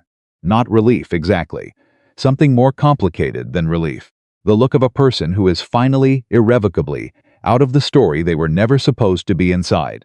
"For what it's worth," he said, "I'm sorry." Elena said nothing.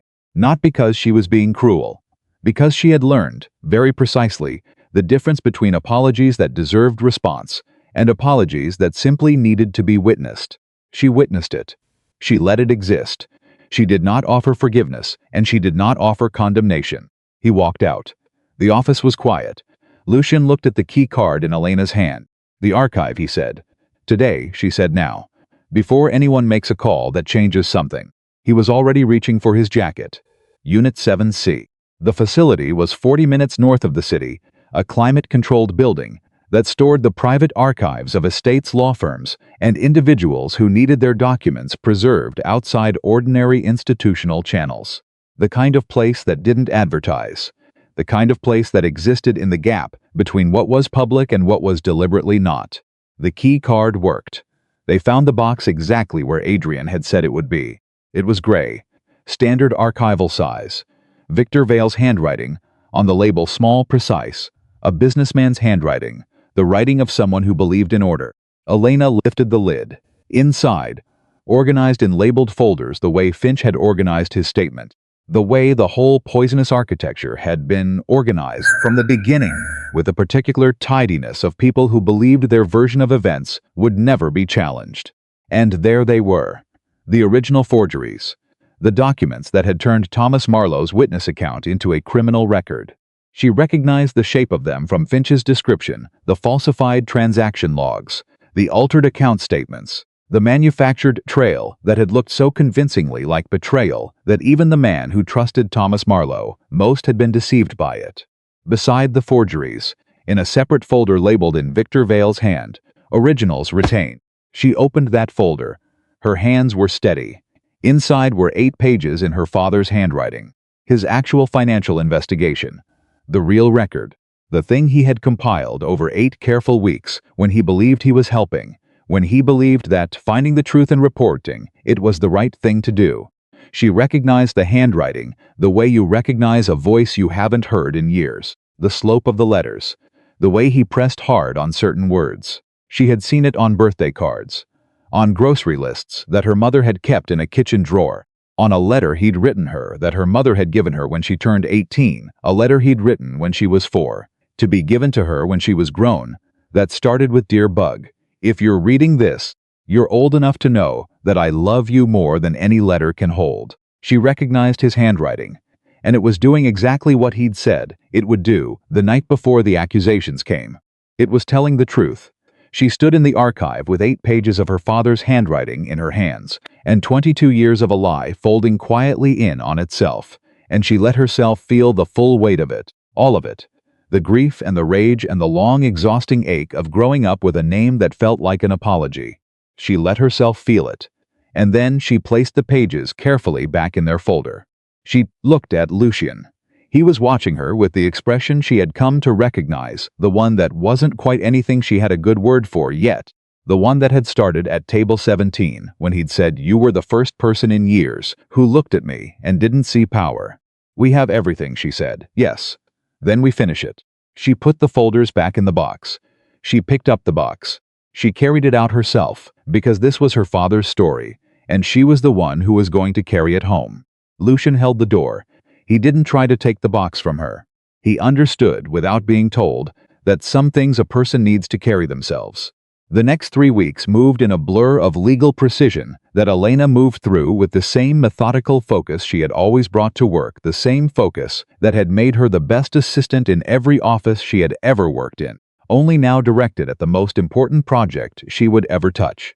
Lucian's attorney coordinated with a prosecutor's office, contact someone he had worked with before on a different case, someone who understood the difference between what could be proven and what needed to remain unspoken. The documentary package was assembled. Finch's statement, the journal, the fragments, the original forgeries, Thomas Marlowe's own investigation notes. Reviewed. Verified, submitted. The first news story broke on a Tuesday. Elena was at her kitchen table when her phone began to ring. She let it ring. She read the article from beginning to end, sitting in the same chair where her mother used to sit and talk about Thomas Marlowe. After midnight, and she read her father's name written correctly for the first time in print in 22 years. Not as a thief, not as a betrayer, as a witness, as a man who had tried to do the right thing. She called her mother. Patricia picked up on the first ring the way she always did after 9 o'clock. But Elena could tell, before either of them said a word, that her mother had already read it. His name, her mother said. His name, Elena confirmed. What followed was not crying, exactly. It was something older and larger than crying, the sound of a woman setting down something she had been holding for 30 years, the sound of weight leaving, the sound of a truth that had waited an entire lifetime finally arriving somewhere it could rest. Elena sat with her mother's voice and the morning light coming through her window and her father's name in print on the screen in front of her, and she let herself be inside all of it at once, the grief and the relief and the strange, enormous quiet of a thing that is finally completely done. She was still sitting there when her phone buzzed with a text. One line. From a number she had memorized by now. "Are you all right?" She looked at it. She thought about the answer. She typed back, "I think I'm better than all right. I think I might actually be okay." 3 seconds passed. His reply, "Good. When you're ready, that conversation I mentioned. I'm still asking." She set the phone down. She looked at her father's name on the screen. She smiled. For the first time in 22 years, the name Marlowe felt like something she didn't need to carry defensively. It felt like something she could simply wear, like it had always been meant to fit her, and the years of it chafing had never been about her at all. Her phone rang again. This time she answered. "I'm ready," she said, "for the conversation. Whenever you want to have it." On the other end, the most dangerous man in New York said nothing for a moment. "Then tonight, she said. She closed the news article. She stood up from her kitchen table. She got ready for a different kind of beginning. The conversation that night lasted 4 hours. Not about the case. Not about the documents, the forgeries, the consortium, or any of the architecture of the last 3 weeks that had consumed every waking hour. Lucian had made a reservation at a small restaurant on the Lower East Side, not the kind of place a man like him would normally be seen. Which was exactly the point. A corner table. Quiet. No one who recognized either of them. No performance required. He arrived first. She walked in and found him already seated, and for a moment she stood in the entrance and looked at him without him seeing her, and she thought about table 17, about the empty chair, about the first time she had watched this man cross a room full of people who wanted his attention and sit down beside the woman none of them were watching. He looked up, found her immediately. Something in his face changed, the same small, unpracticed shift she had learned to recognize, the movement of a man whose expressions had been controlled for so long that genuine ones moved through him carefully, like light through a narrow window. She walked over, she sat down. "You look different," he said. "I feel different, good different or completely different," she said. "Like I've been wearing something heavy for a very long time, and I put it down, and I keep reaching for it out of habit, and it's not there anymore." He looked at her for a moment. "That's exactly what it feels like," he said. She understood that he wasn't talking about her. They ordered. They ate. They talk the way people talk when the thing that brought them together has finally resolved, and what's left is the question of who they actually are to each other. Without it, a little careful at first, feeling for solid ground, and then less careful, and then not careful at all. She learned things about him that had nothing to do with power or reputation, or the architecture of fear that surrounded his name. She learned that he read seriously, compulsively, the kind of reading that happened at 2 in the morning when he couldn't sleep. That he had a younger sister in Milan who was the only person in the world who could make him laugh without trying. That he had been to 41 countries and felt at home in none of them, which was a feeling he had stopped trying to fix because he suspected home was not a place for him, but a different kind of thing entirely, a thing he hadn't yet been able to name. "What do you think it is?" she asked. He looked at her across the table. "I'm starting to have a theory," he said. She let that sit. She didn't push it, not tonight. Tonight was the beginning of something, and beginnings needed room to breathe. "Tell me about your father," he said. "Not the case. Him." She looked at her wine glass. "He smelled like cedar and coffee," she said. "He was always losing his reading glasses. He had this laugh, not a big laugh, a quiet one, the kind that came out of him like he was almost surprised by it, like he hadn't expected something to be that funny, but it was." She paused. "He called me Bug. I have no idea why. I never asked him, and then I couldn't anymore." "Bug," Lucian repeated. "I know. It suits you," he said. She looked at him. "How on earth does Bug suit me?" "Bugs are small," he said, "and overlooked, and capable of surviving almost anything." She stared at him for a full 3 seconds. Then she laughed. It surprised her, the laugh, the fullness of it, the way it came out of her without permission. She hadn't laughed like that in long enough that she had stopped registering its absence. Lucian watched her laugh with the expression of someone who has just discovered they are capable of causing something they hadn't known they wanted to cause. The evening moved. By the time they left, it was past midnight. He walked her to the corner outside. "That conversation," she said. "Yes? Can we have it again sometime?" He looked at her. "Every day if you want," he said. She went home. She sat in her kitchen. She thought about tomorrow, and what it was going to require, and whether she was ready for the part of this that had nothing to do with her father and everything to do with herself. She decided she was. She had been getting ready for it without knowing it for years. The formal public record was released 6 weeks after the documents were submitted. A joint statement from the prosecutor's office, citing newly discovered evidence, confirming that Thomas Marlowe, financial consultant, had been wrongfully accused in 2002 based on falsified documentation created at the direction of a private financial consortium, that the original investigation had been compromised, that the record was being corrected. His name. Corrected. Officially. In print. 3 of the consortium's surviving members faced legal proceedings. The international one was located in Portugal and extradited with a speed that Lucian's network had quietly facilitated. Carson Wells lost his law license within 90 days. Gerald Finch, in recognition of his cooperation and the full nature of his statement, received a negotiated outcome that did not involve prosecution, something Elena had requested personally and meant. The story ran for 2 weeks in the financial press. Then the mainstream press picked it up. A 22-year-old wrongful destruction. A mafia boss's father's dying confession. A daughter who had walked into a gala as the woman nobody wanted to notice and walked out carrying the thing that would unravel everything. Journalists called. Elena declined every interview. Not from fear. From the specific understanding that this story belonged to her family, to her mother, to her father's memory, and that putting it in front of cameras would turn it into something public before she'd had the chance to make it private first. To sit with it. To let it settle into the shape of the life she was actually going to live with it. Her mother came to the city for the first time in 11 years. Patricia Marlowe stood in Elena's apartment and held a copy of the formal public statement in both hands, and she read it 3 times. And then she sat down at Elena's kitchen table, the same table where Elena had called her, where Elena had read the news article, where so much of this had happened in the early morning quiet, and she said nothing for a very long time. Then she said he would have known. Somehow, Thomas would have known you did this. "I didn't do it alone," Elena said. "No," her mother said. "But you started it. You were the one who didn't leave." Elena sat across from her and thought about table 17.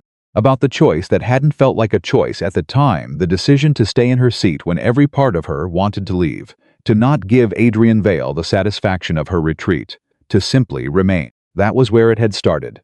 Not in a courtroom or a prosecutor's office.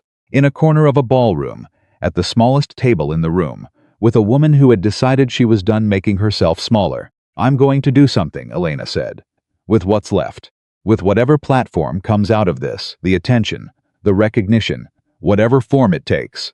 Her mother looked at her. "Tell me," Patricia said. Elena told her. The idea had been forming for weeks, the way ideas form when they come from the right place, not from ambition or strategy, but from the direct line between what you have experienced and what you cannot stop thinking about. She had been the woman that nobody wanted to notice. She had sat at tables where her absence of power made her invisible. She knew what it felt like to spend years carrying a name that preceded you with judgment, to walk into rooms where the decision about you had already been made before you opened your mouth. And she knew she was not the only one. She wasn't close to the only one. She began making calls. Not to journalists. Not to the people who were calling her. To women. She knew women she had met over the years in offices and waiting rooms, and the margins of events like the Valenti Gala, women who were brilliant and capable and ground down by the specific exhaustion of being overlooked in rooms where the wrong people were being noticed. Within a week, she had 22 conversations. Within 2 weeks, she had a framework. Within a month, she had registered a foundation.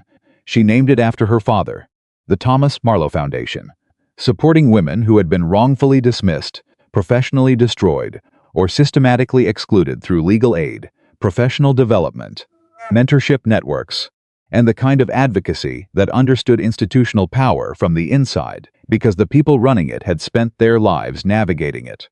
Lucian found out about it the same way he found out about most things, not because she told him, but because he paid attention. "You named it after him," he said. They were having dinner again. The third dinner at the corner table restaurant on the Lower East Side that had become, quietly, their place. "It was his story that made it possible," she said. "It was your story," he said. "It was both," she said. "The truth usually is." He looked at her across the table. "I want to contribute," he said. "To the foundation. Substantially. Lucian, not as a donor looking for recognition. My name won't be on anything. I don't need it to be." He held her gaze. "I want to because it matters. And because the resources I have should go somewhere that earns them." She looked at him. This was the thing she had been learning about him, dinner by dinner, conversation by conversation, the thing underneath, the reputation and the power and the careful control. He was a man who had spent his entire adult life trying to use what he had for something worth having. His father's empire, his family's reach, the fear that preceded him into every room he hadn't chosen to inherit any of it. And he had been trying, in his own careful, private way, to make it mean something other than what it had originally been built to mean. "All right," she said. "All right. Don't sound surprised. I expected you to argue. I'm choosing my arguments carefully," she said. "That one isn't worth it." He smiled, the real smile. She had started cataloging them. There were 3 distinct versions she had identified so far, with what she suspected was a 4th still developing. "What arguments are you saving?" he asked. "The important ones," she said. "We have time." He looked at her steadily. "Yes," he said. "We do. The Valenti Foundation Gala happened every year. Always the same ballroom. Always the same crystal pendants. Always the same ballroom that had hosted 1 year ago the worst and then the most consequential evening of Elena Marlowe's life. She received the invitation 6 weeks after the foundation launched. This time it was addressed to her directly, not through an employer, not as an afterthought, not as the polite inclusion of someone's overlooked assistant. Her name. A table number that was not 17. A request that she consider speaking. She sat with the invitation for 2 days. Then she called Lucian. "The gala," she said when he answered. "I know," he said. "I got mine this morning." "Are you going?" "That depends," he said, "on whether you are." She looked at the invitation. She thought about the woman she had been the last time she walked into that ballroom, the dress, the clutch, the place card at table 17, the 22 minutes she had counted, sitting alone. "I'm going," she said. "Then I'm going," he said. She started to say something about arriving separately, about not making the evening about them before it had the chance to be about everything it should be about. But Lucian said it first. "I'll meet you there," he said. You should arrive the way you want to arrive. This one is yours. She closed her eyes for a moment. He understood things without being told. That was the thing about him she kept returning to, kept finding new dimensions in. In a world full of people who required constant explanation, who needed the subtext spelled out, and the emotional architecture described in detail, Lucian Moretti simply understood. Not because he was perfect, he wasn't, and she had been learning that too. The specific ways he was difficult, the places where his control became something she had to push against to find him on the other side. But he paid attention. He paid the kind of attention that most people only had for things they were afraid of losing. She was beginning to understand that she was that thing. She wasn't sure what to do with that yet. She put the invitation on her kitchen table. She went to work. The night of the gala, she wore red, not burgundy, not the careful, hedge-your-bets version of the color she had chosen the year before, trying to feel powerful while also leaving room to apologize for the attempt. Red, fully unapologetically red, the color of a woman who has stopped asking permission for the space she occupies. She arrived at the Grand Meridian Hotel at 7:45. She handed her coat to the attendant. She walked to the ballroom entrance. And she stood there for a moment, not from hesitation, not from the fear that had held her at this threshold the year before. She stood there. She wanted to feel the full weight of the difference. The same entrance. The same chandelier light beyond it. 1 year of distance between the woman who had stood here believing an invitation meant acceptance, and the woman standing here now, understanding that the only acceptance that had ever mattered was her own. She walked in. The room changed when she entered, not the way it changed when Lucian entered. Not from fear, not from calculation. It changed the way a room changes when it recognizes something it has been waiting for without knowing it. People turned, not to assess or judge, to look, to acknowledge. Her name had been in the news. Her foundation had already placed 17 women in legal proceedings that were moving forward. The Thomas Marlowe Foundation had received coverage that had nothing to do with the gala or the Mafia boss or the romantic angle the press had been so eager to construct. People turned because she had done something real. Constance Hale was near the entrance. Constance, who 1 year ago had looked at Elena for 3 seconds, decided everything she needed to know, and turned away. Tonight, Constance turned toward her. "Ms. Marlowe," she said, "I've been following what you've built. It's remarkable work." Elena looked at her. She thought about 100 responses. She chose the true one. "Thank you," she said simply, and kept walking. She found her table 4, near the center of the room, with 6 other place cards of people she had been specifically seated with, people who were connected to the work she was doing and the world she was building. She sat down. She introduced herself to the people beside her. She talked. She listened. She ate. She did not look toward the entrance. She did not watch for him. She trusted that he would find her. He did. She felt it before she saw it, the particular change in the room's atmosphere that Lucian Moretti carried with him, the way the air pressure shifted slightly when the most significant person in any space walked into it. She looked up. He was crossing the ballroom. Not toward table 1 or table 2 or any of the tables where the powerful people were arranged. He was crossing the ballroom toward table 4, and the room was doing the same thing it had done 1 year ago, pausing, recalibrating, asking itself what it meant. He reached her table. He looked at the empty chair beside her. He sat down. She looked at him. "You could have table 1, she said. "I know," he said. "They're saving it for you." "They can stop saving it," he said. She shook her head. She turned back to the table.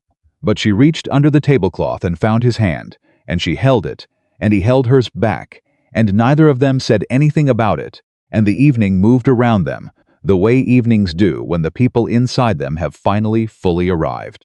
They asked her to speak at 9 o'clock. She had prepared remarks, 3 paragraphs, written and rewritten, until every word earned its place.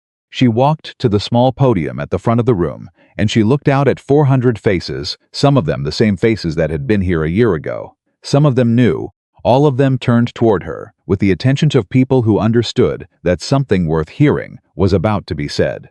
She looked at her prepared remarks. She folded the paper. She put it in her pocket. She spoke without it. "A year ago," she said, "I sat at the smallest table in this room, alone, and I almost left. I want to tell you why I didn't, because I think it's the only thing worth saying tonight." The room was very quiet. I stayed because I was tired of running from things that were hard. I had spent years making myself smaller, not because I was small, but because I had been told, in 100 quiet and not so quiet ways, that the size I actually was had no place at the tables that mattered. And I had believed it. Not completely, not all the way down, but enough to make myself uncomfortable in my own life. She paused. A year ago, I sat in the corner of this room and I chose to stay. And that choice, not anything dramatic, not anything brave, just the refusal to leave changed everything. She talked about her father. She told the truth of it, the condensed, essential truth, without the full legal architecture, without the names or the details that belonged in court filings, rather than ballroom speeches. She told it as a human story. A man who did the right thing. A lie that outlived him. A daughter who found out the lie was a lie only after sitting alone in a corner of a room and deciding to stay. The foundation that bears his name exists because of women who know what it feels like to be the person in the corner, she said. Women who have been told their story doesn't matter, their name is a problem, their presence is inconvenient. Women who have been the smallest table in the room for so long that they've started to believe that's where they belong. She looked out at the faces. It's not where they belong, it's where someone put them. And there is a significant difference. She looked toward table 4. Lucian was watching her. She held his gaze for exactly 1 second, just long enough for the warmth of it to reach her fully, to let it land without deflecting it, which was something she was still learning, the practice of receiving care without immediately managing it. My father's name is Thomas Marlowe, she said. He was a witness. He was honest. He tried to do the right thing. And it cost him everything. This foundation is not about what was taken from him. It is about what he gave me, the belief that truth is worth protecting even when it's expensive. That doing the right thing matters even when you can't see the outcome. She paused. He couldn't see the outcome.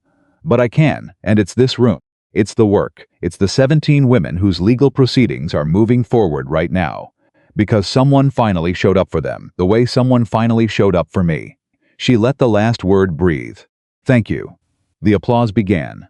It wasn't the kind of applause designed to fill time or meet an expectation. It was the kind that comes from a room that has heard something it needed to hear and doesn't quite know what to do with the fullness of that.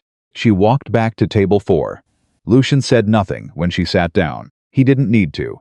He simply looked at her with that expression, the one that had started at table 17. The one she had been trying to find the right word for since the beginning. The one that had no good name because it was several things at once. Recognition. Respect. Something that was becoming love in the way that real love becomes. Slowly and then all at once. Through shared weight and honesty, and the accumulation of choosing each other in small ways until the choice becomes permanent. She reached for her wine glass. He reached for his. Tell me something, she said. Yes. When you walked across the room that night, the first night, at table 17, was any part of it calculated? He considered the question. The approach was, he said. Walking across the room, sitting down, I told myself I was doing it for the case. For information. For access to someone who might have a role in what I'd been building for 3 years. He paused. But I knew within 4 minutes that it wasn't that. What was it? You told me about what it costs, he said. To hold yourself together when someone is trying to publicly take you apart. And I said I understood. And you looked at me, he stopped. What? Like you were checking, he said. Like you were deciding whether I actually understood, or whether I was performing understanding. And then you decided I was real. He looked at her. Nobody decides that quickly with me. Nobody looks past the surface that quickly. And when you did, I knew that whatever I'd told myself I was doing by walking across that room, the truth was something else. Elena looked at him. What was the truth?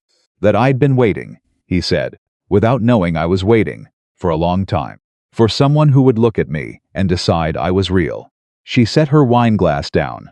She looked at this man, the man who had crossed a room full of powerful people to sit beside the woman nobody was watching, who had carried his father's guilt for 3 years like a private penance, who had built an empire out of necessity and spent his whole life trying to make it mean something worth meaning, who had sat across from her in a Connecticut kitchen and read his father's handwriting without flinching, who had driven 2 hours on an autumn morning and held a door and understood when to speak and when not to.